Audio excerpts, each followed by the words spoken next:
Muy bien. Muy buenas noches, estimados participantes. Les doy una cálida bienvenida a Beloyer. Soy Emileta Mayo y hoy tengo el placer de presentarles la quinta sesión del segundo módulo del Diplomado de Contrataciones con el Estado, con el tema El acto administrativo contractual, que será desarrollado por el distinguido doctor Martín Cesenarro, socio y director general en MZ Abogados, especialista en contratación pública, derecho administrativo, derecho del consumidor, derecho de marcas, derecho de patentes, derecho empresarial y derecho concursal.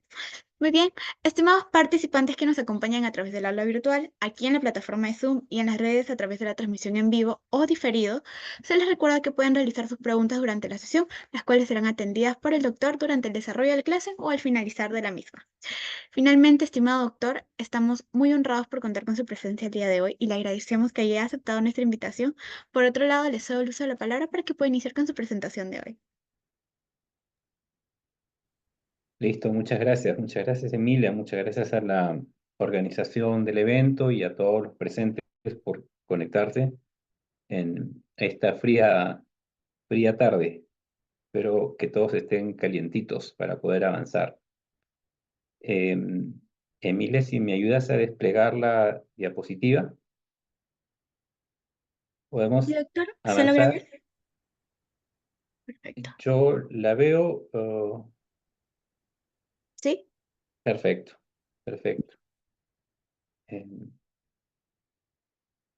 El tema que nos han pedido compartir esta noche con ustedes, la organización, es el acto administrativo contractual. Si pones la siguiente diapositiva,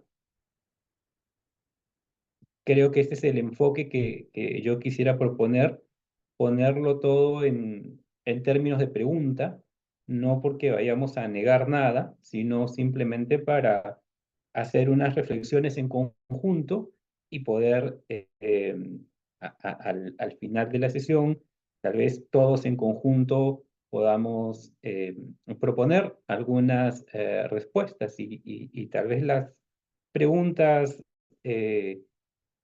para el entendimiento, para el enfoque, para la aproximación al tema sean estas, ¿no? Acto administrativo contractual.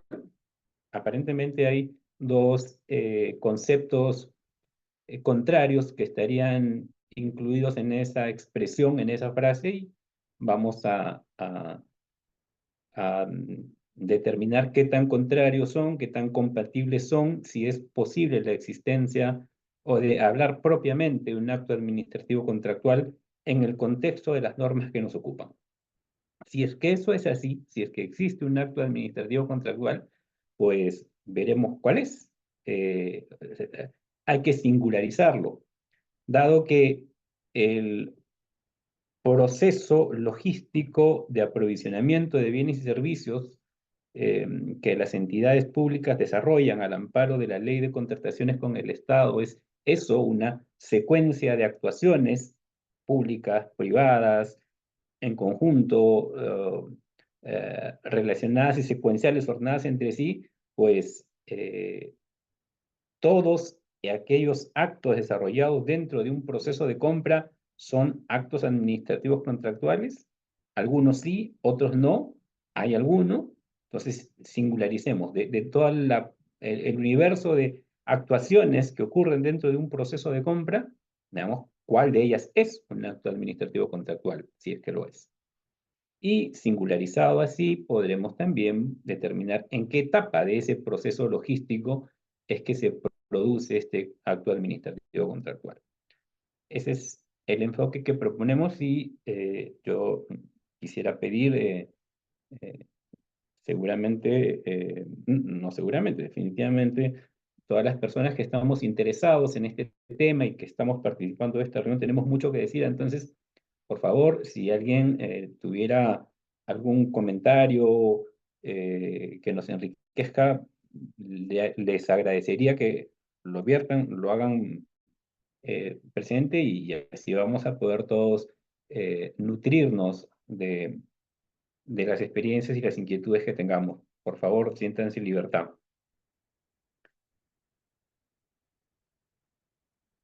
Mm, Para hacer este enfoque, proponemos un contenido breve, eh, pensamos que esquemático, que está expresado en la siguiente diapositiva, por favor. Vamos a darnos un poco de contexto. Vamos a conversar sobre qué cosa es un acto administrativo, aislado, acto administrativo propiamente como institución del derecho público y del derecho administrativo en concreto. ¿Qué es una relación contractual? Vamos a aproximarnos a comentar cómo es que se suele definir al contrato administrativo en general. Quisiera conversar con ustedes y hacernos la reflexión de este punto 5, si el contrato derivado de un proceso de selección regido por la ley de contrataciones del Estado es distinto al contrato regulado por el Código Civil, o si no es distinto, si es lo mismo. Si sí es distinto, ¿qué cosa es lo que distingue a estos contratos? Al contrato de la ley de contrataciones y al contrato del Código Civil. Y a partir de esa distinción, seguramente podamos también conversar un poco si existe el contrato administrativo.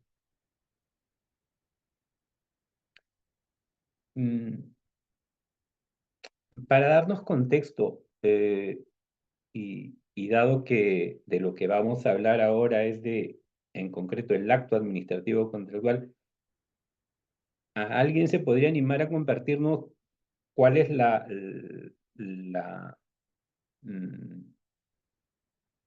la primera reflexión que le viene a la mente de solamente entrar al tema de acto administrativo contractual?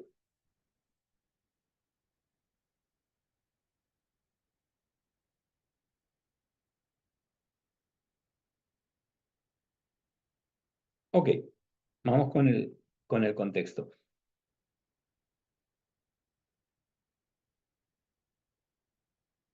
Estamos en el supuesto de un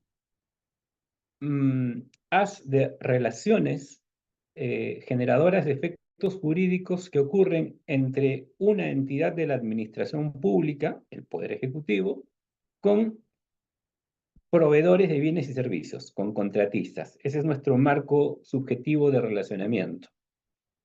Y esta relación tiene un marco legal que la regula. El marco legal actual es la Ley 30225, la Ley de Contrataciones con el Estado, ley que está vigente, que está próxima a ser sustituida, abrogada por la recientemente publicada Ley 32069, todavía no entra en vigencia, pero respecto del ámbito de aplicación y del objeto y de la finalidad, la verdad es que no varía la ley. ¿Y cuál es el ámbito de aplicación de la ley de contrataciones? Es el aprovisionamiento de bienes y servicios y de obras por parte de las entidades de la administración pública.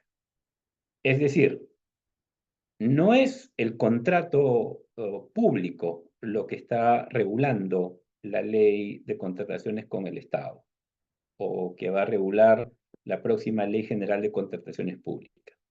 El marco que regulan estas normas es las compras públicas, el proceso logístico de aprovisionamiento de bienes y servicios, que no es lo mismo que un contrato público.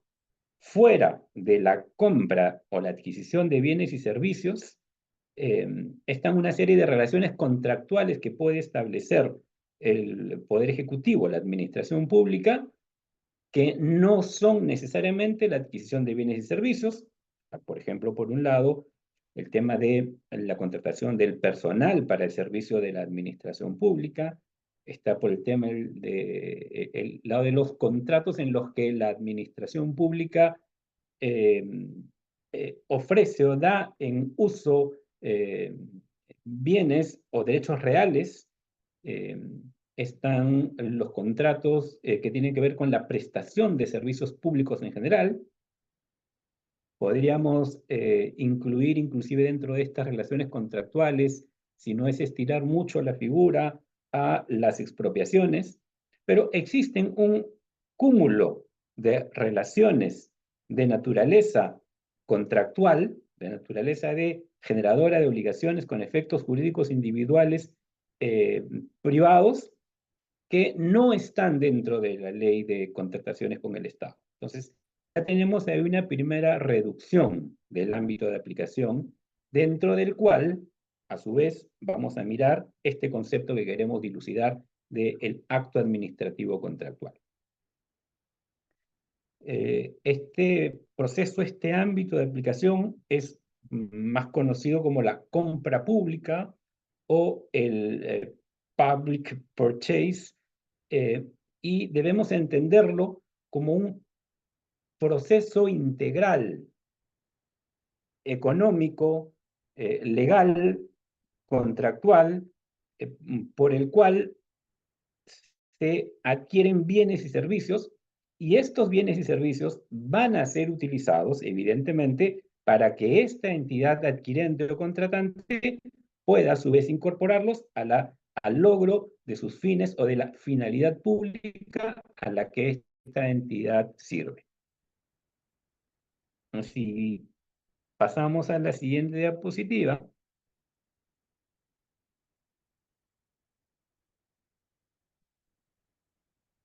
vamos a poder ver lo que normalmente conocemos, lo que siempre hemos identificado dentro de este proceso de adquisición, lo que se llaman las fases del proceso de contratación. Ojo que el término proceso en este contexto está teniendo el significado de secuencia de acciones necesarias para obtener un resultado. El proceso, para efecto de esta diapositiva o de este enfoque de proceso logístico, no tiene la connotación legal que los abogados nos gusta utilizar de el proceso judicial, el proceso arbitral o el procedimiento administrativo. Para este efecto, proceso hay que entenderlo como una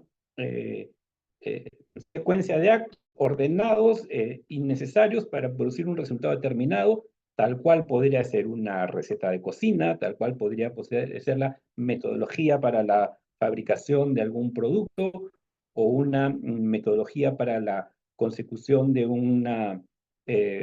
la organización interna de una empresa, de una firma.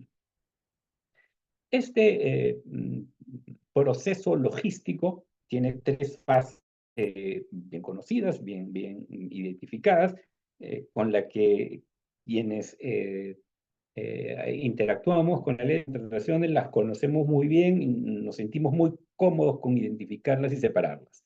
Los famosos actos preparatorios, proceso de selección propiamente dicho, y la etapa de ejecución contractual, donde al poder adaptar todas estas etapas que identificamos claramente por la naturaleza de las actuaciones de los actores, ya podemos ir identificando ciertas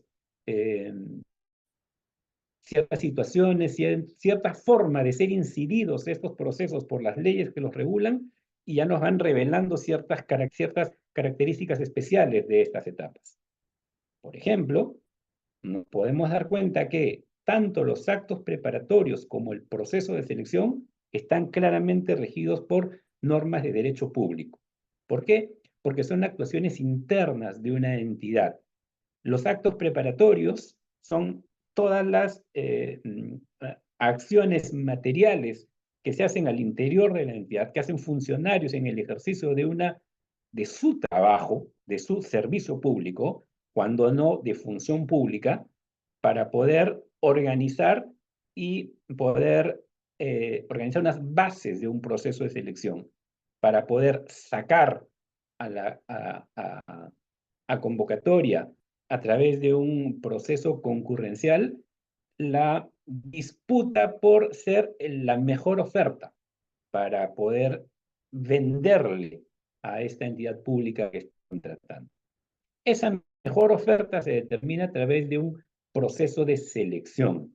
Este proceso que todos conocemos, que se inicia con una convocatoria, se publica unas bases con unas reglas del proceso donde están determinadas las características de los bienes o servicios que se van a contratar, las características del expediente técnica de la obra que se quiere adquirir, que se quiere construir, para que privados disputen el derecho de poder ejecutar eso, por hecho de ser elegidos. Nadie de nosotros creo que tenga la menor duda de que esta etapa del proceso de selección es un procedimiento administrativo, regulado por las normas de derecho administrativo, específicamente por aquellas normas de procedimiento específico, de procedimiento especial, normas privativas contenidas en la propia ley de contrataciones y su reglamento, y también por las normas de la ley del procedimiento administrativo general.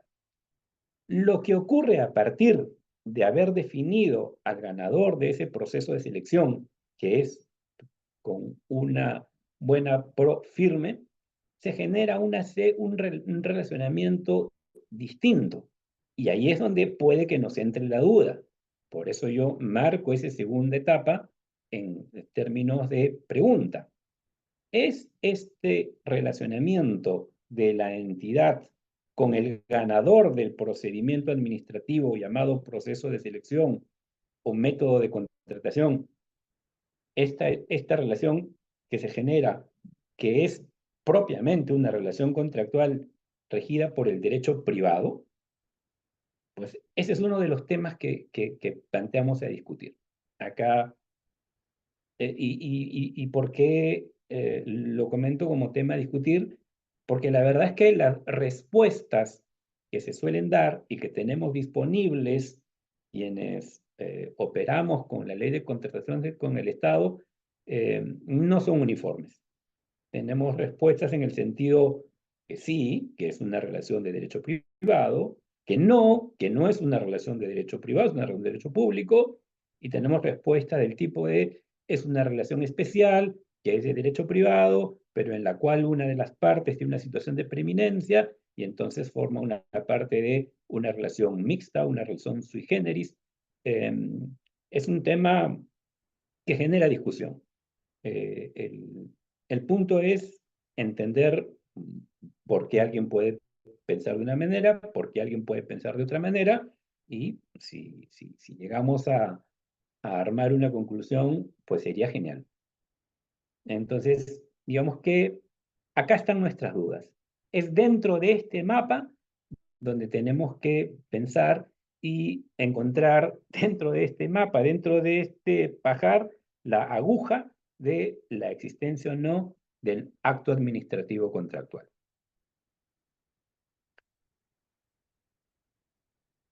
Entonces, lo que nos tocaría preguntarnos es, ¿qué cosa es un acto administrativo?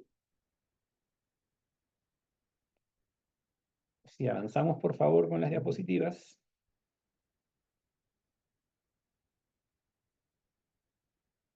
Con definir qué es un acto administrativo no tenemos ninguna dificultad.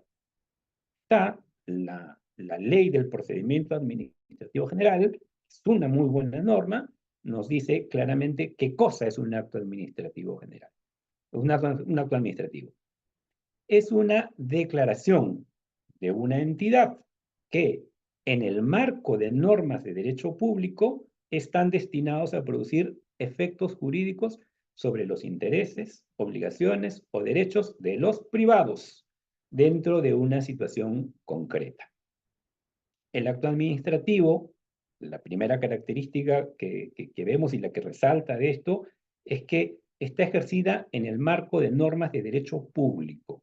Y las normas de derecho público son aquellas que están destinadas a satisfacer el interés general. El marco y el interés y la finalidad que ejerce una entidad al emitir un acto administrativo es satisfacer un interés público. Sin embargo, el acto administrativo está singularizando efectos jurídicos en un privado, requirente de una actuación pública, de un servicio público.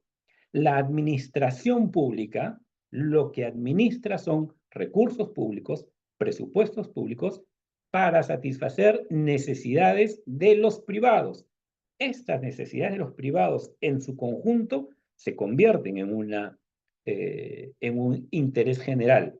Sin embargo, tienen una connotación de individualidad, porque los efectos que se van a generar de esta decisión recaen sobre una persona en concreto, sobre un privado. No sé si cabría resaltar acá que de la definición concreta y propia y literal de la norma, hemos sustituido la palabra administrado por privado, porque lo que queremos es destacar la condición de ciudadanía, de interés privado, de motivación, de autonomía privada de la voluntad de quien está requiriendo de ese servicio público, porque la palabra administrado, que es la palabra que utiliza la ley, puede ser malentendida por su connotación de ser una voz pasiva de quien recibe órdenes y que es un recurso que es administrado. Cuando el privado al que está regulando la ley de contrataciones no tiene esa connotación de pasiva, por el contrario, la ley del procedimiento administrativo general es un protocolo de comunicación para que los privados puedan hacer uso y acceder al servicio público, demandando a su favor el servicio público, exigiendo que aquello que los privados solicitan a través de un procedimiento administrativo se cumpla y se ejecute, al punto que si mi pedido no es amparado, yo tengo la acción de recurrir ante un superior para que corrija esa falta de actuación de servicio público que yo estoy teniendo. Y si el superior no puede corregir el defecto de la atención del servicio público que yo estoy demandando, pues tengo inclusive la posibilidad de hacer de esto una controversia judicial para llevar a la administración pública judicialmente a la obligación de atender mi demanda de servicio público. Los privados no somos administrados que estamos siendo pasivos de ser un recurso ordenado y subordinado a una decisión pública. No, de ninguna manera. Los privados, en el marco de un procedimiento administrativo, exigimos el derecho que nos corresponde. El Estado, el Poder Ejecutivo se ha organizado para que los privados podamos tener acceso al servicio público. Lo reclamamos y ese servicio público lo obtenemos mediante actos administrativos. Es muy importante para nuestro enfoque de encontrar este acto administrativo contractual, esta definición que nos da el numeral 1.2 del artículo 1 de la Ley del Procedimiento Administrativo General, cuando me dice, no son actos administrativos, los actos de administración interna y los comportamientos y actividades materiales. Si no son actos de administración interna los actos administrativos, quiere decir que esa primera fase del proceso logístico de contratación no está produciendo un acto administrativo. La aprobación de las bases no son actos administrativos. La convocatoria, la programación del presupuesto, el estudio de posibilidades que ofrece el mercado, la determinación del valor referencial, del valor estimado, dice la ley del procedimiento administrativo general, artículo 1.2, no son actos administrativos. Son actos de administración interna. Por lo tanto, ya estamos seguros que allí, en esa primera fase, ahí no está el acto administrativo contractual si es que estuviera. Creo que también es bastante claro que tampoco está en la fase del proceso de selección, porque esa fase creo que sí es más sencillo determinar que no es una, eh, que es un procedimiento administrativo.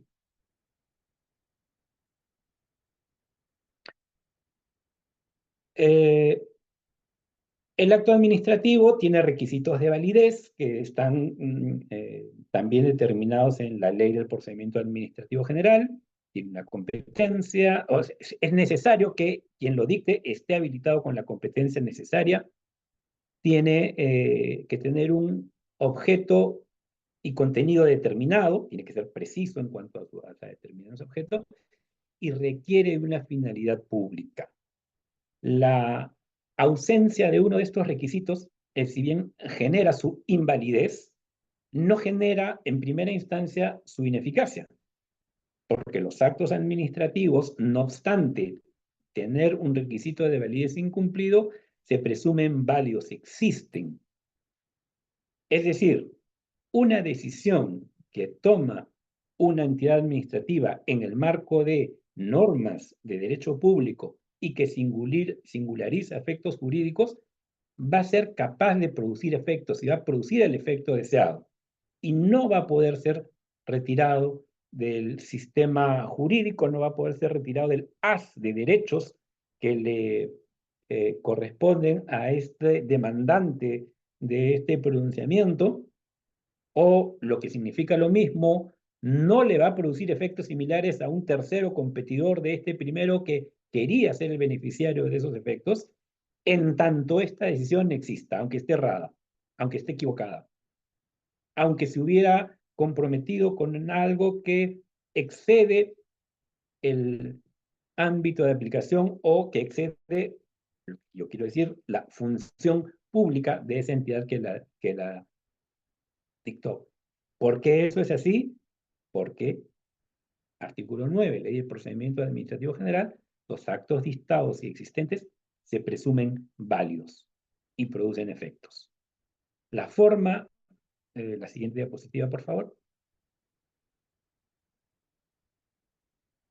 La forma como cesan esos efectos es a través de la movilización interna de la administración pública a través de la elevación de la pretensión impugnatoria de quien se sienta afectado por estos actos de validez. Quien se siente afectado por un acto administrativo que esté incurso en un procedimiento de validez, incurso en un requisito, en un causal de nulidad, por cumplir uno de los requisitos de validez, pues lo que hace es lo impugna a través de un recurso administrativo. Y este acto administrativo escala solo dentro de la función pública para que se corrija.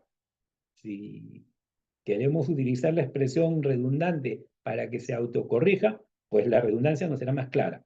O sea, lo que quiero decir es, los actos administrativos, de la misma manera que son dictados por una capacidad potencial de crear efectos jurídicos unilateral, son también revisados por esta misma capacidad potencialmente generadora de efectos jurídicos. Está dentro de la propia administración pública la capacidad de corregir sus errores. ¿Por qué? Porque fue un error, porque fue más que un error, fue una inadecuación a una conducta obligada. So, va a ser bien importante esta característica cuando entremos a compararlo con los contratos en general, que tienen la oposición de ser capaces de generar efectos jurídicos por consenso, por limitación de la voluntad. La adecuación necesaria de la motivación de los actos hacia la finalidad pública es algo que es incedible, incesible para la administración pública. No es conciliable, no es negociable. La autonomía privada de la voluntad en los contratos es necesariamente eso, negociable. Es pura negociación. Y esa también es una gran diferencia del régimen de los actos administrativos como capaces de generar efectos jurídicos con los efectos jurídicos que se derivan de los contratos. Si podemos pasar a las siguientes diapositivas, por favor. El acto administrativo tiene una forma prevista por la ley, debe expresarse por escrito, debe estar indicada la fecha de emisión, el lugar de la emisión, la denominación del órgano del cual emana, el nombre y la firma. Son requisitos que exige la norma para comprobar la existencia, tienen cierta carácter de probatorio esos elementos. Es decir, no es que esté sometido a prueba, no son formas aprobaciones, no quiero decir eso, sino que el propósito de que esto quede escrito es para poder seguirlos, traquearlos, para poder establecer materialmente que efectivamente han sido dictados así, para poder hacerlos cumplir. Es un tema de tracking, de cadena de valor.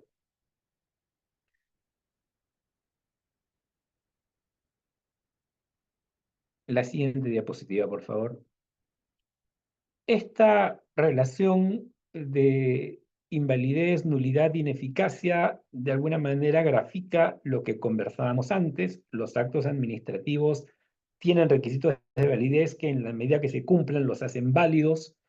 La ausencia de un requisito de validez genera la nulidad de los actos administrativos, pero esta nulidad no es una nulidad de pleno derecho, requiere que sea declarada, y la declaración de nulidad lo que produce es que el acto administrativo se le retira su capacidad de producir efectos, se declara su ineficacia, y esta secuencia de invalidez, nulidad e ineficacia enrevesada entre sí misma, circular, se logra a través de la impugnación del acto administrativo con los recursos administrativos que la ley prevé. Inclusive, para remarcar más esta circunstancia que yo mencionaba de que la validez, los requisitos de validez del acto administrativo son obligaciones exigibles, una adecuación a una conducta obligada, es que inclusive la nulidad podría dictarse de oficio, sin que medie la iniciativa del afectado del acto administrativo que está afectado por un vicio de validez, ¿no? La nulidad de oficio, inclusive si el acto ha quedado firme, si ya no es posible recurrirlo, la propia autoridad puede detectarlo y declarar su nulidad. Siempre que agrave el interés público de la norma, además, que es una condición importante que pone de relieve que lo que está por encima de todo es el interés público, el interés general de los participantes de aquel ámbito de la competencia de esa autoridad.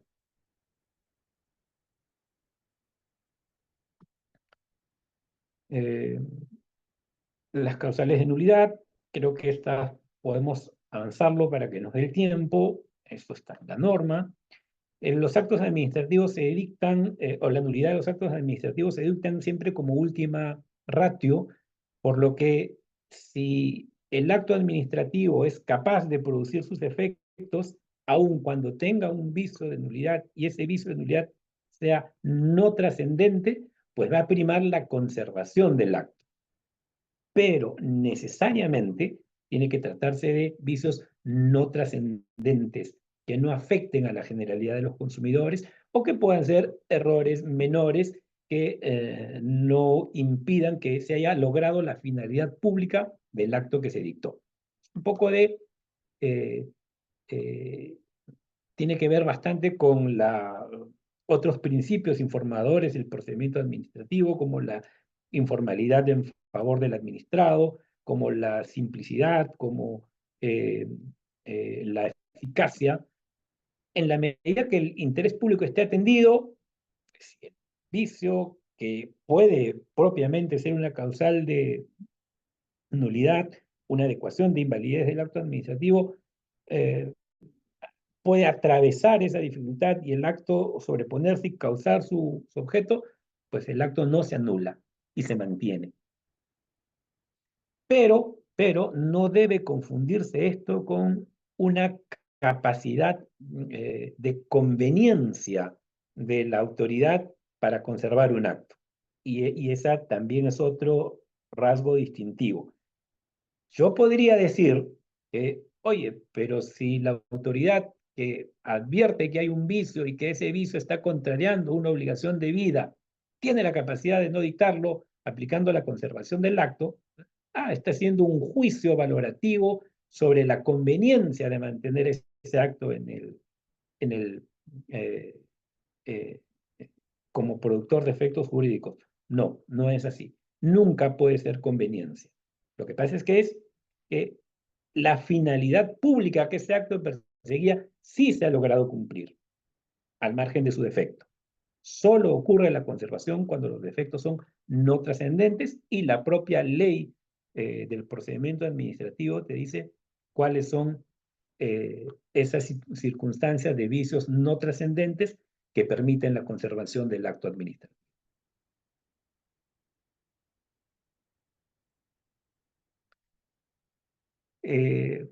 Quien declara nulidad, ya lo hemos dicho, es el superior jerárquico que conoce del recurso impugnativo. Siempre hay que habilitar un recurso impugnativo para que pueda producirse la nulidad.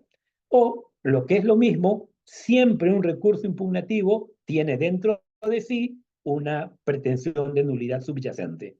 Porque si lo que yo estoy discutiendo respecto de un acto administrativo es que este acto no se adecúa a la ley, porque no me hizo valer un requisito que yo sí cumplí y me lo dio por no cumplido, o porque me exigió un requisito que yo sí,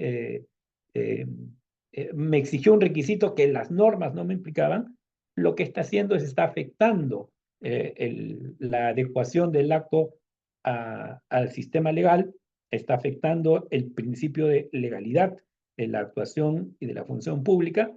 Entonces, eso en sí mismo es una nulidad, aunque, aunque el resultado que tenga en el proceso impugnatorio sea una estimación de una pretensión impugnatoria, en esencia es una nulidad.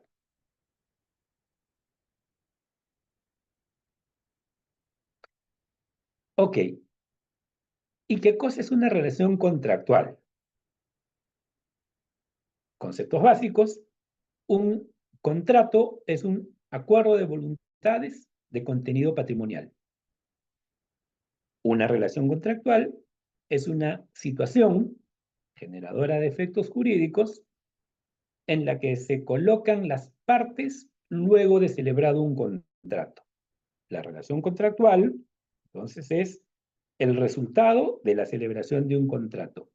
El tipo de vínculo que une y con obligaciones recíprocas entre dos partes en un contrato. Es una relación contractual. O sea, el contrato tiene, para efectos del establecimiento de la relación contractual, tiene una función jurígena. Hace nacer un relacionamiento y hace nacer una serie de derechos. Por eso, cuando estudiamos los contratos, sí, nos enseñan que los contratos son fuente de obligaciones. Se establecen capacidades de exigirnos una conducta debida entre las partes del contrato como consecuencia de haber celebrado un contrato. Si el contrato es un acuerdo de voluntades, un segundo al anterior, por favor. Si el contrato es un acuerdo de voluntades, definamos voluntad. Y la voluntad es la capacidad humana para decidir con libertad lo que se desea y lo que no se desea. La voluntad es la potencia generadora de situaciones que reflejen un grado de satisfacción de una persona humana. Las personas humanas tenemos voluntad. Las entidades públicas no tienen voluntad, porque no pueden decidir arbitrariamente, primero, ni siquiera sus intereses propios, porque están sometidos a normas mucho más poderosas que las conveniencias de los funcionarios, que obligan a los funcionarios a tomar decisiones en base a un conjunto de reglas que pesan sobre sí.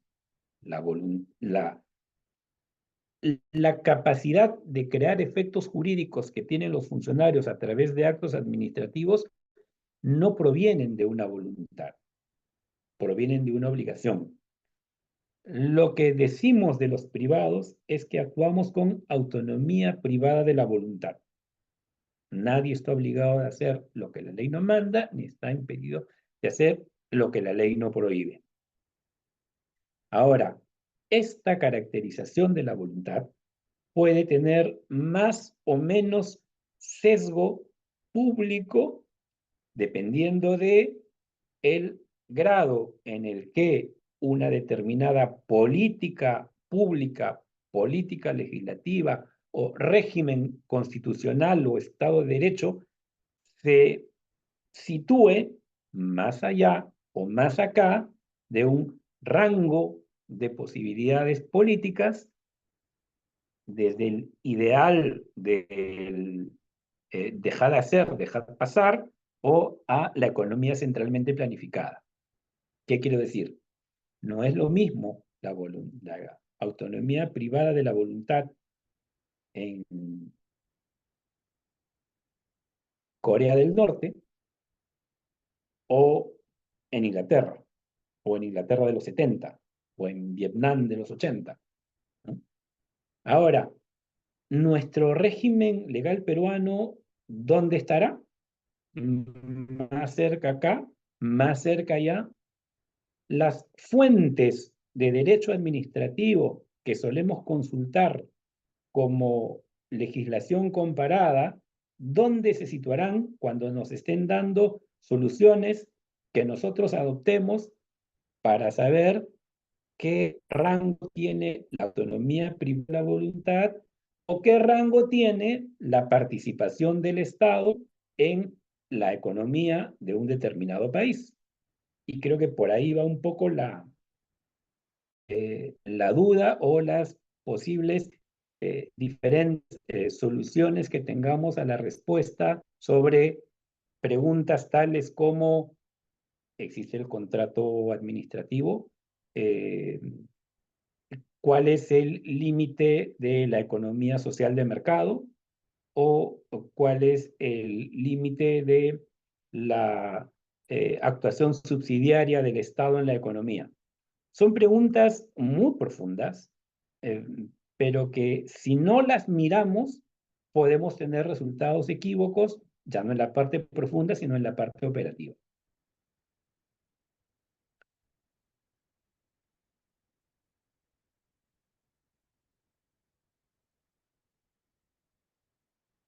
Eh, ¿Podemos regresar, por favor, a la diapositiva número 17?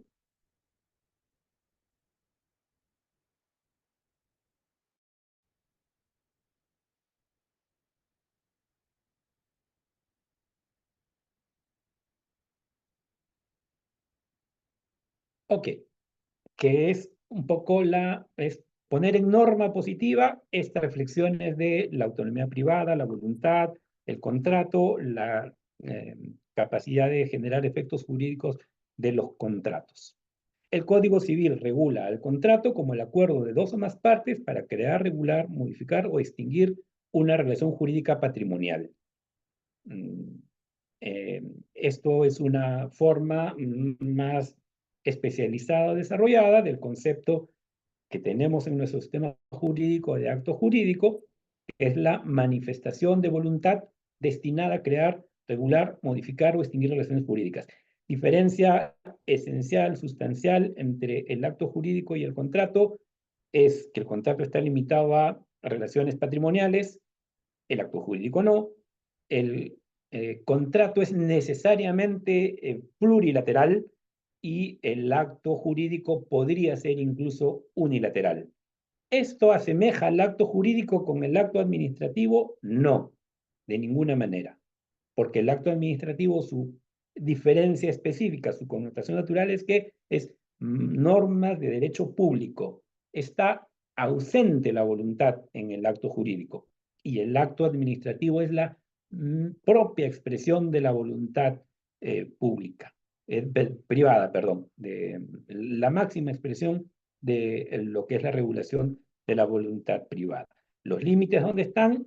Los límites están en las normas de orden público, que son las normas que están interpretando lo que es la moral de una sociedad, las reglas básicas de conveniencia de una sociedad.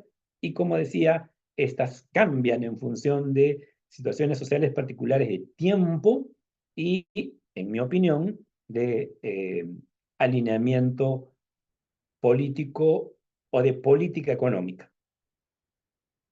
La ley de contrataciones con el Estado, a su vez, no tiene una definición propia de contrato, y el reglamento de la ley de contrataciones sí define contrato como un acuerdo para crear, regular, modificar o extinguir una relación jurídica dentro de los alcances de la ley y del reglamento. Creo que prudentemente, convenientemente, no le pone ningún tipo de adjetivo al acuerdo, deja el acuerdo y nos revela también así de problemas en relación con la identificación de esta cosita tan peligrosa que podría ser hablar de una voluntad pública. No hay voluntad de la administración pública cuando celebra un contrato. ¿Es? Una función pública sí, una necesidad pública sí, pero no hay voluntad. En cuanto a la forma, el reglamento de la ley de contrataciones también hace que prevalezca la forma escrita y que entiende que se integren a este acuerdo creador de efectos jurídicos los documentos operativa. Creo que es importante y no es casual que la definición de contrato del reglamento de la ley de contrataciones haga relieve en el hecho de la capacidad de crear o extinguir eh, eh, efectos jurídicos entre los intervenientes de este contrato. Es decir, pareciera que en un sentido simplemente operativo, cuando ha dicho que es para crear, modificar o extinguir, a lo que se ha estado refiriendo es a la suscripción del contrato, a la posibilidad de celebrar adendas y a los mutuos disensos. Pero sería darle muy poco crédito al reglamento, si dijéramos que solamente lo ha hecho por eso, porque la importancia de haber utilizado estos verbos es que está reconociendo que esto que decíamos hace un rato tiene una función jurígena. Los efectos jurídicos se están creando a través del contrato y está marcando un tipo de relacionamiento distinto. La fuente de las obligaciones de los contratos de la ley de contrataciones es el contrato celebrado.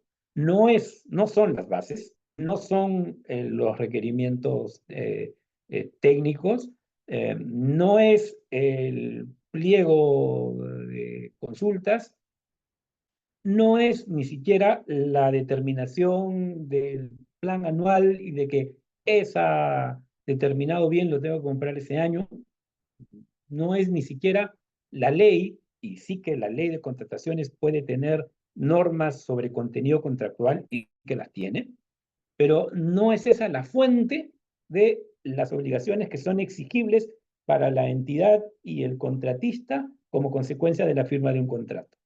Las obligaciones tienen como su fuente en la celebración de ese contrato. Ahora, y un poco adelantándonos a la pregunta, y que quiere decir entonces que, como consecuencia de un contrato celebrado por la ley de contrataciones, tengo un set de obligaciones adecuados a la ley y al reglamento, ¿sí?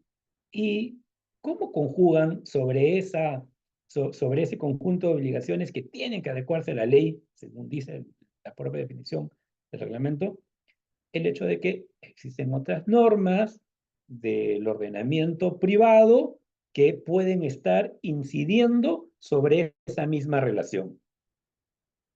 ¿Es armoniosa ese compartir? ¿Cuál prevalece?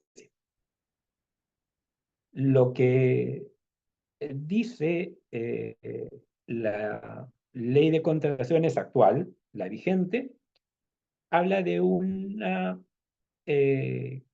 criterio de aplicación preferente. ¿Sí? Y dice una cosa un poquito peligrosa, ¿no? Dice, la ley y el reglamento prevalecen sobre otras normas de derecho público y otras normas de derecho privado. O sea, está diciendo la ley que el reglamento prevalece sobre el Código Civil. Pareciera que eso está diciendo. Y luego, más adelante, el reglamento, y no la ley, habla de una aplicación supletoria.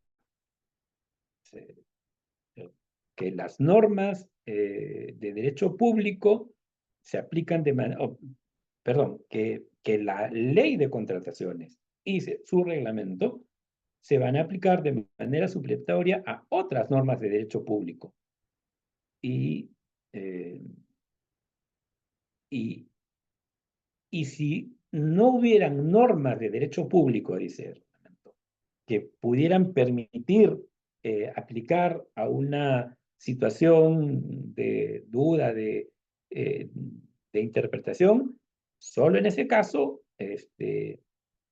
van a ser supletorias respecto de normas de derecho privado. La verdad que no es muy feliz la forma de establecer. Deberíamos decir que se metió en un rollo, que la ley de contrataciones con el Estado se metió en un rollo con estos conceptos de aplicación preferente y supletoriedad. Claro, lo bueno es que en un tiempo más adelante va a entrar una nueva ley que debería sacarnos del rollo, pero si pasamos a 2 diapositivas más, por favor, creo que no nos sacan del rollo y creo que nos enredan más.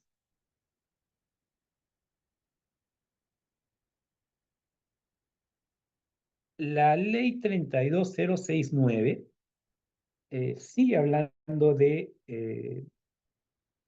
prevalencia de la ley, ya no pone en prevalencia el reglamento, eh, pero mantiene la prevalencia de la ley. Dice, y la presente ley, dice, se aplica preferentemente o prevalece con primacía sobre las normas de procedimiento administrativo general, las normas de derecho público y sobre aquellas normas de derecho privado que sean aplicables. O sea, eh, acá se mete en un rollo con una discusión muy grande que se ha reavivado a partir del año 18 aproximadamente en adelante, sobre la condición de supletoria o de norma común de la ley del procedimiento administrativo general. Y el rollo no se supera. Lo que está diciendo la norma es que está negando la condición de normas de derecho común de la ley del procedimiento administrativo general. Pero el mayor problema es no tanto ese, y eso es un gran problema, sino que no nos está dando una pista, la ley, para poder hacer una discriminación necesaria. Si cuando la ley hablaba en su versión anterior vigente y cuando habla en su versión próxima a entrar en vigencia, nos está hablando de una prevalencia de la ley de contrataciones en su función reguladora de procedimientos administrativos. Nos está hablando de la ley de contrataciones en su función reguladora de actos de administración, o si nos está hablando de la ley en su función de reguladora de la actuación de un funcionario público respecto de una relación contractual de derecho privado. Esa discriminación está ausente y no está. ¿Por qué? Porque estas disposiciones que estamos viendo están en la sección de disposiciones complementarias finales y están referidas a la ley en su integridad. Y la ley en su integridad habla de muchas cosas. Habla de los procedimientos de selección, por supuesto que sí, pero también habla de la organización de los organismos que intervienen en la regulación y solución de controversias o de la determinación del cumplimiento de las obligaciones de los compradores públicos, es decir, el actual OCE o lo que va a ser más adelante el organismo especializado en contratación estatal, habla de la organización interna de ellos, habla de procedimientos sancionadores, habla de infracciones y sanciones, habla de una serie de materias, habla de los sistemas informáticos aplicados para eh, eh, la aplicación de las normas, y dentro de ese cúmulo de materias, solo un capítulo es el de ejecución contractual.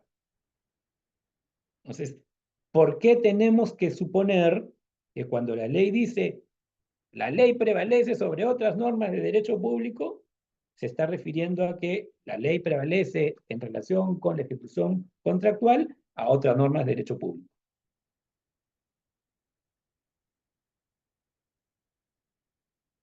Y la ley próxima a entrar en vigencia no solo no resuelve el problema, sino que lo agrava, porque dice que la ley prevalece sobre normas de derecho público, salvo en el caso de los procedimientos administrativos sancionadores a cargo del Tribunal de Contrataciones Públicas.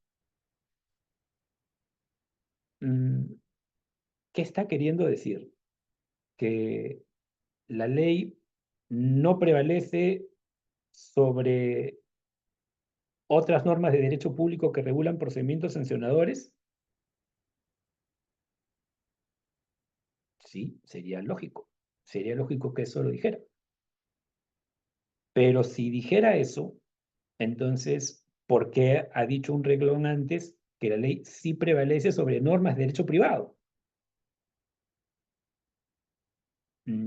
Es muy oscuro. Era oscuro cómo estaba regulado en la ley 30225 y no se ha aclarado la duda, y la duda puede hacerse más intensa en relación con la ley 32069, sobre esta relación de preferencia o de supletoriedad entre las normas.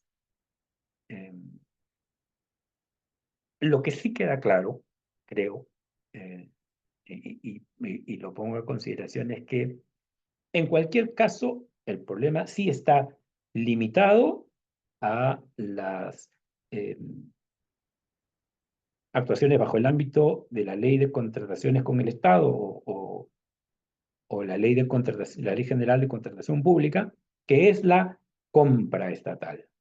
Entonces, el problema no se nos está trasladando a otras formas contractuales que con las que la administración pública se puede relacionar con privados.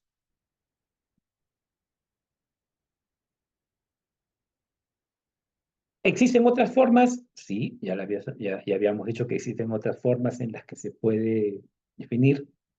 El tema es que, independientemente de las formas y del contenido de estas posibles relaciones contractuales, eh, solemos manejar definiciones de contrato administrativo. Bueno, nos hemos inventado el término de contrato administrativo. Bueno, no lo hemos inventado, lo hemos jalado de, de la legislación comparada, eh, pero solamente lo aplicamos de manera predominante en nuestra práctica local, eh, sin discriminar el contenido y fijándonos únicamente en el aspecto subjetivo de las partes en un contrato. ¿Podemos pasar, por favor, a la siguiente diapositiva? Esta es la definición de contrato administrativo más común, más usual, la que nos viene a todos a la mente, la que tenemos todos bombardeándonos siempre. Declaración bilateral de voluntad común, eh, productora de efectos jurídicos entre dos personas, de las cuales una está en ejercicio de las funciones administrativas.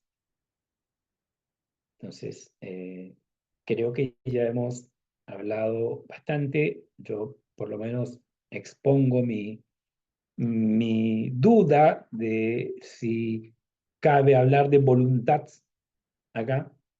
eh, y, y tal vez diría, para poder entender que están refiriéndose a voluntad común como consecuencia de un consenso, eh, dice, de las cuales una está en ejercicio de funciones administrativas. Entonces, la pregunta es, cuando un funcionario público celebra un contrato y suscribe un contrato y no lo suscribe porque tenga un interés privado, sino porque está interpretando un interés público, ¿está haciendo función administrativa? Sí, sí está haciendo función administrativa. ¿Esa función administrativa representa su voluntad? No.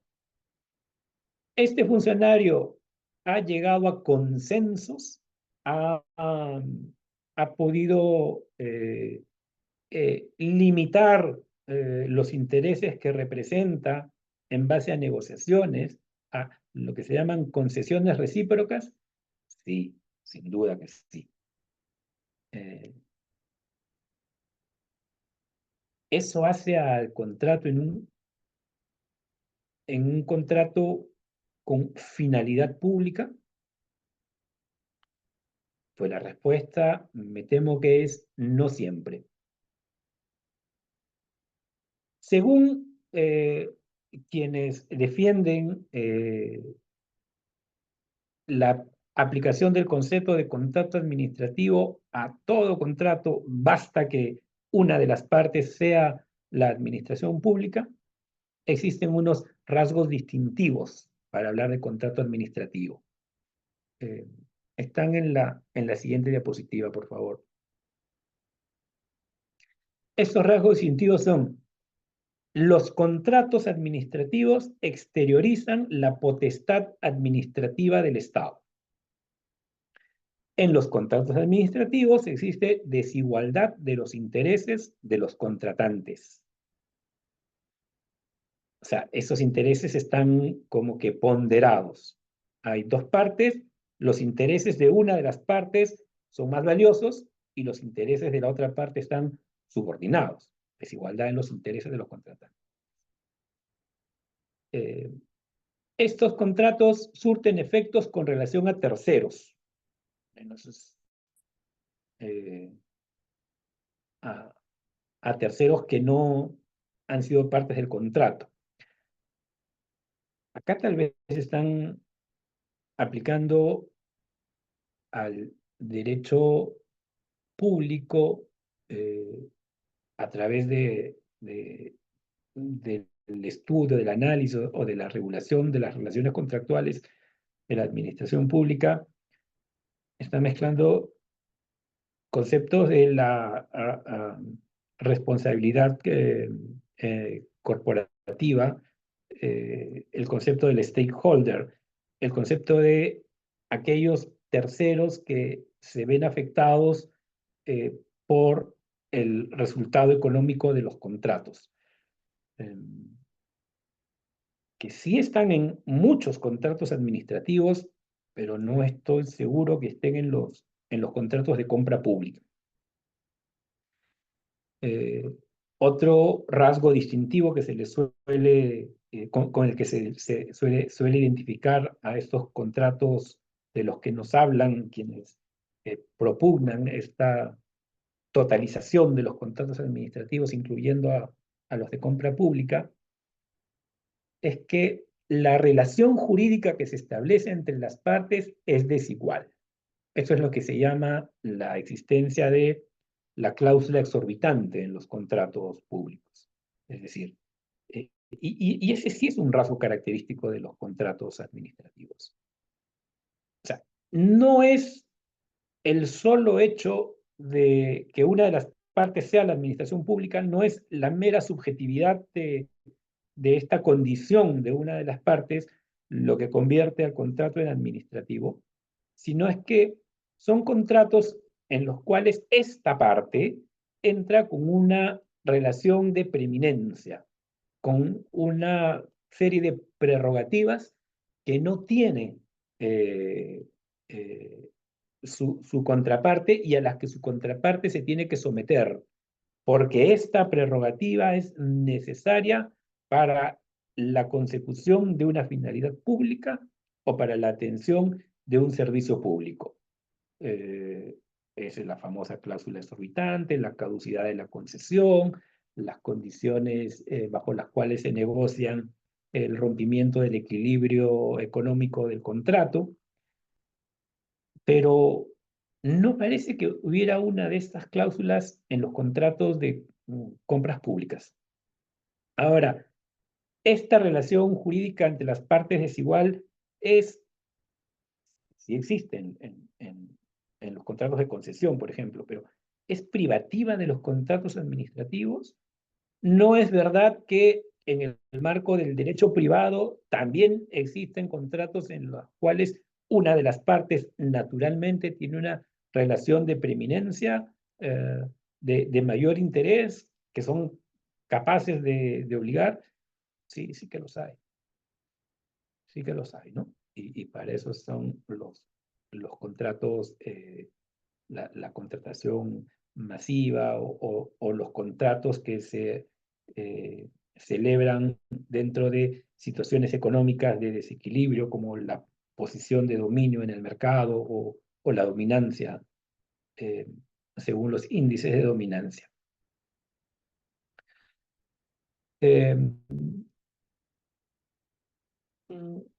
Esta misma relación está expresada como prerrogativas de la administración pública y, bueno, son rasgos distintivos de los contratos, la formalidad, claro que sí, pero no la ausencia de... la formalidad es un requisito también de los contratos de obras públicas y no los distingue. La pregunta es, si estos son los rasgos distintivos de los contratos administrativos, como vemos, no todos están presentes en los contratos de compras públicas.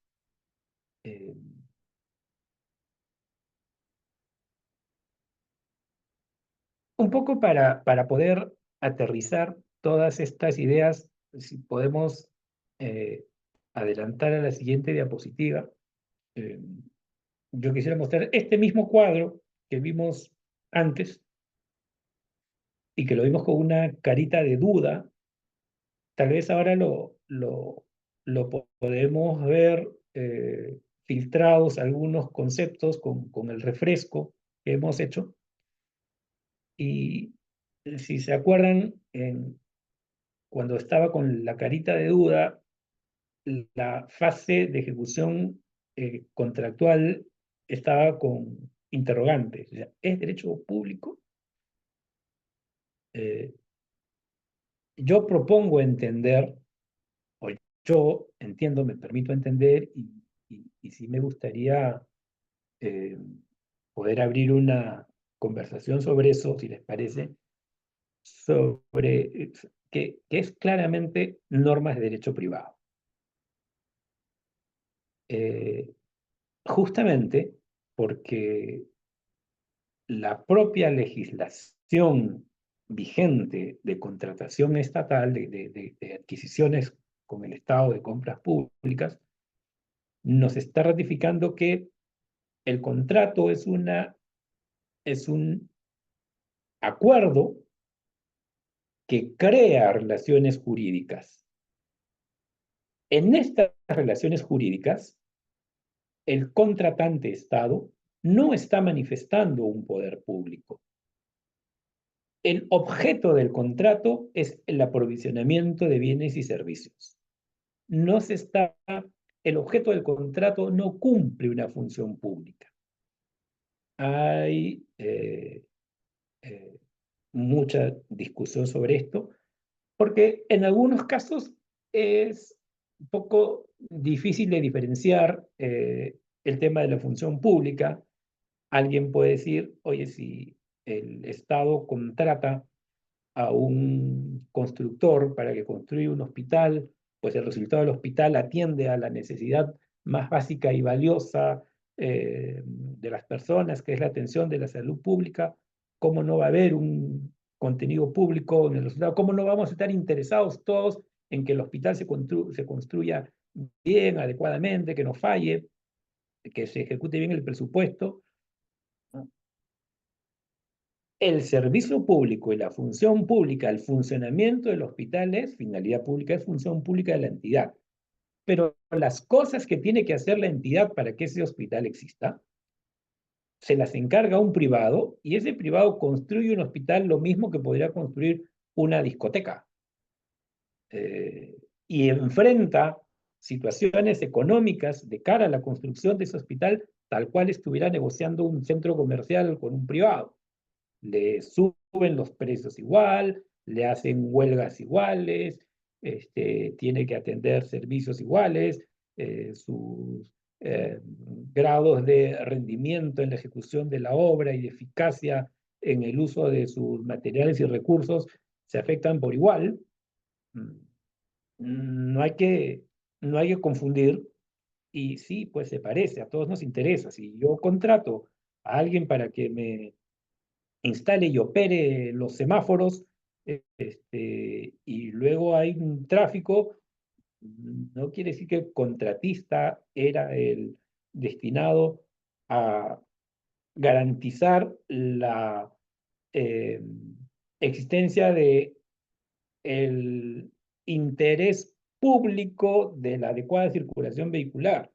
El contratista será responsable de hacer bien su trabajo, como podría haber sido haber instalado eh, una sala de videojuegos. Eh, entonces, puede haber esa discusión. Hay otros ejemplos en los que es mucho más fácil distinguir que las compras públicas no atienden a interés público. Si una entidad contrata el servicio de el buffet para el agasajo de fin de año, ahí nadie tendrá duda de que eso no tiene contenido público. Eh, Hay un muy directo profesor que siempre suele hacer la broma de que el papel higiénico que compra la entidad para el funcionamiento eh, de sus instalaciones sanitarias, por el hecho de ser comprado bajo una licitación, no se convierte en papel higiénico público. sigue siendo una compra privada. Y las relaciones dentro de esa ejecución contractual son relaciones entre privados. Son tan relaciones entre privados que la forma de dirimir las controversias en el marco de la ejecución contractual es el arbitraje, a falta de la intervención del Poder Judicial. O sea, es una solución de controversias a cargo de un tercero sobre ejecución contractual derivada de un acto privado. Es tan clara esa diferencia, y por eso lo pinto de otro color, que ese contrato que se inicia con esa buena pro firme, probablemente su acto anterior inmediato sí fue un acto de derecho público que haya sido la solución de una apelación respecto de la impugnación de la buena pro, porque el proceso de selección sí es claramente un procedimiento de derecho administrativo. Lo que corresponde hacer es hacer una disección de las etapas del proceso para poder identificar claramente la naturaleza de la relación que existe entre la entidad, primero convocante y después contratante, y el participante postor y luego contratista. Y en función de esa diferente naturaleza del relacionamiento, es que sabremos si estamos ante una relación de derecho público y sabremos si estamos ante una relación de derecho privado. Si me permiten, en la siguiente diapositiva, planteamos unas preguntitas, y no sé si tal vez ahora alguien se anime a ayudarnos con las respuestas. Algunas son respuestas con monosílabos y otras seguramente que no van a necesitar mucho desarrollo. ¿Alguien se anima?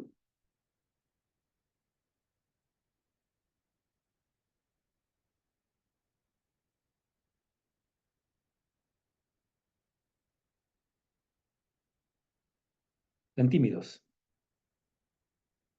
¿Existe el contrato administrativo? Por supuesto que existe el contrato administrativo.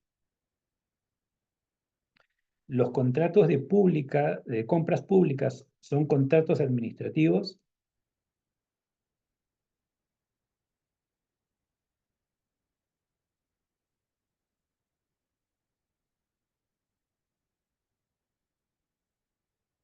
En mi opinión, no. Los contratos de compras públicas no son contratos administrativos, porque son carentes de esta cláusula exorbitante o de esta condición de prerrogativa de la administración pública. La sola presencia de la administración pública como parte contratante no los hace contratos administrativos.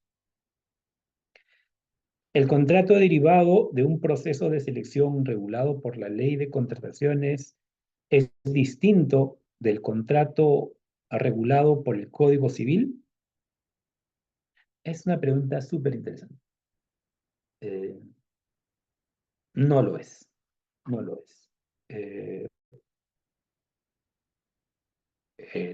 La propia ley de contrataciones establece un marco de aplicación, le da una connotación de supletoriedad al Código Civil, pero es la misma supletoriedad que tiene el Código Civil respecto de los contratos celebrados entre los privados. Todo lo que... O sea, las partes fijan el contenido del contrato en función a su negociación, de manera libre. ¿Cuál es el límite? Las normas de orden público. Hay normas que el contrato no puede regular.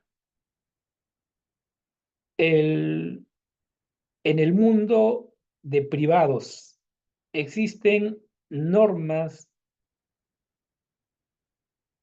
de ordenamiento jurídico, ya no hablo de normas de orden público, normas del ordenamiento jurídico general que limitan o condicionan o que regulan determinado contenido contractual, sí que existe.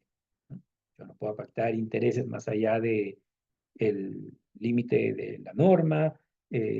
Para ejecutar eh, requerimientos de cumplimiento bajo apercibimiento de resolución, tengo que regirme a formas y métodos que están más allá de mi voluntad, no las puedo reducir. Entonces, sí hay normas que regulan contenido contractual para los contratos entre privados, que no son normas de orden público.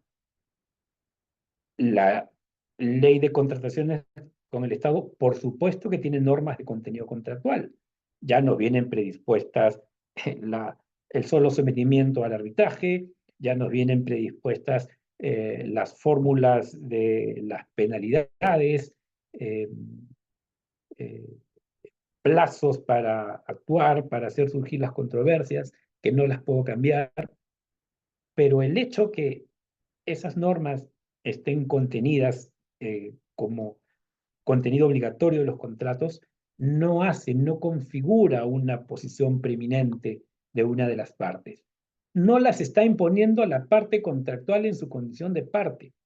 Las ha impuesto el Estado en su condición de regulador de las conductas eh, de, con interés público general. Eso es un poco algo también interesante, que es un problema común a todo el derecho administrativo, esta esquizofrenia del Estado que tiene múltiple personalidad, ¿no? Se manifiesta también en este lado.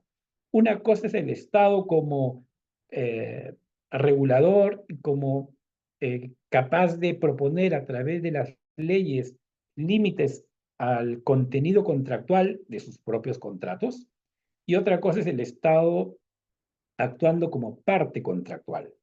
Entonces, y es tan claro que eso es así y que es diferente, que una vez que eso está implementado en una ley, el funcionario público, que es parte del Estado, al cumplir esa ley, no tiene capacidad de disposición y dejarla sin efecto, ¿no? Y eso no la hace una norma de orden público a la norma de las penalidades o de la fórmula para eh, calcular penalidades. Entonces, si el contrato es distinto, entonces, ¿qué lo distingue? No, pues no es distinto, no es distinto. Tiene rasgos distintivos, pero que son normas de contenido, que son normas de creación. ¿Es posible hablar propiamente de un acto administrativo contractual en el marco de los contratos de compra públicas de la legislación peruana? En mi opinión, no es posible hablar propiamente de un acto administrativo contractual. Son conceptos adversativos. Eh, el acto administrativo es el ejercicio de una función pública bajo normas de derecho público al que le está ejercido por un funcionario al que le está negado el ejercicio de su voluntad. Y la voluntad es la fuerza creadora de los contratos, el arbitrio de los contratos, la, la posible negociación. Es tan claro que no existe un acto administrativo contractual que cuando se suele identificar y se suele decir que acá hay un acto administrativo contractual, es sobre todo cuando la entidad en su papel de contratante hace el ejercicio de sus facultades de liquidar penalidades, de decidir la resolución de un contrato, de comunicarla, ¿no? Es tan claro que eso no es un acto administrativo que cuando eso ocurre, yo no las impugno y me voy a una segunda instancia y al superior jerárquico. Que hago surgir una controversia y es un heterocomponedor el que resuelve la controversia, aplicando las reglas que rigen a ese contrato. Y si ese contrato tiene como origen el contrato suscrito, pues ahí estamos en una relación contractual paritaria, en un contrato eh, eh, regido por la ley de contrataciones con el Estado. Distinto podrá ser en un contrato de concesión probablemente, pero en los contratos de la LCE no, no es posible, en esta humilde opinión, hablar propiamente de un acto administrativo contractual.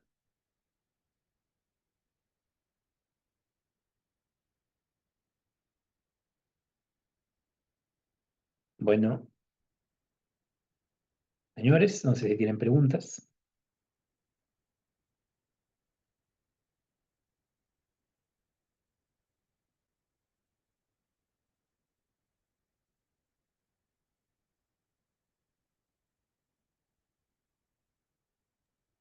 Bien, estimado doctor, muchísimas gracias por su ponencia. Estimados participantes, si desean hacer alguna pregunta, pueden alzar su manito y prender sus micrófonos, o también está aperturado la bandeja de chat, pueden hacer sus preguntas ahí.